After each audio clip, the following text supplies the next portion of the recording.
Assalamualaikum warahmatullahi wabarakatuh.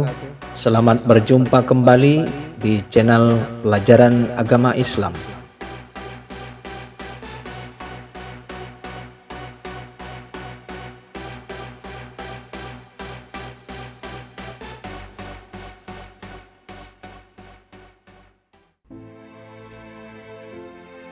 Pada video kali ini kita akan membahas tentang Quran Hadis dengan judul Al-Quran dan Hadis Pedoman Hidupku. Al-Quran berfungsi sebagai sumber utama ajaran Islam dan pedoman hidup umat manusia karena ia adalah wahyu Allah Subhanahu wa Ta'ala yang ditulis sesuai lafal dan maknanya langsung dari Allah Subhanahu wa Ta'ala, yang diterima langsung oleh Rasulullah sallallahu alaihi wasallam. Sedangkan hadis berfungsi sebagai sumber utama kedua setelah Al-Quran karena ia juga merupakan wahyu dari Allah Subhanahu wa Ta'ala yang maknanya dari Allah Subhanahu wa Ta'ala, sedangkan lafalnya dari Rasulullah sallallahu alaihi wasallam. Apakah Al-Quran itu? Apakah hadis itu? Apa saja fungsi dari Al-Quran dan hadis itu? Bagaimana hubungan Al-Quran dengan hadis? Bagaimana cara memfungsikan Al-Quran dan hadis itu dalam kehidupan sehari-hari? Berbagai pertanyaan tersebut akan kita bahas pada video kali ini. Yang pertama adalah pengertian Al-Quran. Menurut cendekiawan Muslim Bapak Quraisy Shihab, kata Al-Quran berasal dari kata kerja qara'a yang berarti membaca, dan kata dasarnya adalah Quran yang berarti bacaan. Huruf alif pada kata Quran mengandung arti kesempurnaan. Dengan demikian, Al-Quran adalah bacaan yang sempurna. Tidak hanya sempurna akan kandungannya, namun juga redaksi serta petunjuknya. Kesempurnaan lain yang dimiliki Al-Quran karena ia mudah diingat, tidak hanya untuk orang tua, anak-anak pun sangat mudah menghafalnya. Kesempurnaan Al-Quran itu telah terbukti dalam sejarah bahwa tiada satu bacaan pun sejak manusia mengenal tulis baca ribuan tahun yang lalu yang dapat menandingi Al-Quranul Karim, bacaan yang sempurna dan mulia itu. Al-Quran dengan makna bacaan dinyatakan oleh Allah Subhanahu wa Ta'ala dalam beberapa ayat, antara lain di dalam Al-Baqarah ayat 185 yang berbunyi, A'udzu billahi minasyaitonir rajim, Syahrul Ramadan alladzi unzila fihi al-Qur'anu hudan lin-nasi wa bayyinatin minal huda wal furqan.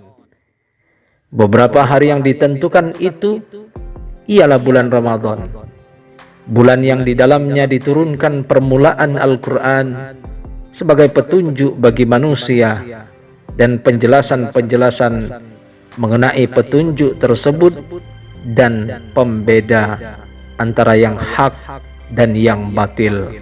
Quran Surat Al-Baqarah ayat 185.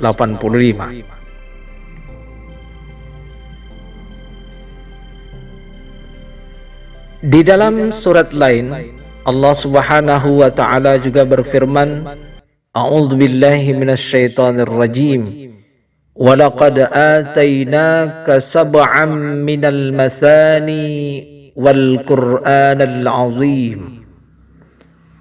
Dan sesungguhnya kami telah berikan kepadamu 7 ayat yang dibaca berulang-ulang dan Al-Quran yang agung. Quran Surat Al-Hijr ayat 87. Secara istilah, Para ulama memberikan pengertian bahwa Al-Quran adalah kalamullah yang menjadi mukjizat yang diturunkan ke dalam hati Nabi Muhammad sallallahu alaihi wasallam. Diriwayatkan kepada kita secara mutawatir dan membacanya dinilai sebagai ibadah. Dari pengertian tersebut dapat dipahami bahwa pertama, Al-Quran merupakan kalamullah, artinya bukan ucapan Nabi Muhammad sallallahu alaihi wasallam, malaikat atau makhluk lainnya, tetapi merupakan firman Allah Subhanahu wa taala yang diturunkan melalui wahyu yang memberikan jaminan kesempurnaan dan terbebas dari kekurangan. Yang kedua, Al-Quran merupakan mukjizat, artinya hal luar biasa yang diturunkan kepada Nabi Muhammad sallallahu alaihi wasallam. Dan yang ketiga, Al-Quran diturunkan atau difirmankan secara mutawatir, artinya riwayat yang disampaikan oleh 3 orang atau lebih yang memiliki kualifikasi terbaik sebagai orang-orang yang berakhlak mulia, sempurna kemampuan hafalannya, dan tidak pernah berbohong. Dan yang keempat adalah membacanya merupakan ibadah. Membaca Al-Quran menjadi tanda keimanan seseorang. Semakin tinggi imannya, semakin sering dan sungguh-sungguh membacanya. Semakin sering membaca, semakin meningkat imannya. Dalam Al-Quran, Allah Subhanahu wa taala berfirman, A'udzu billahi minasyaitonir rajim. Qul la in ijtama'atil insu wal jinnu ala an ya'tu bimithli hadzal Qur'an bimithli hadzal Qur'an la ya'tuna bimithlihi walau kana ba'duhum li ba'din zahira. Katakanlah, sesungguhnya jika manusia dan jin berkumpul untuk membuat yang serupa Al-Quran ini, niscaya mereka tidak akan dapat membuat yang serupa dengan dia, sekalipun sebagian mereka menjadi pembantu bagi sebagian yang lain. Quran Surat Al-Isra ayat 88.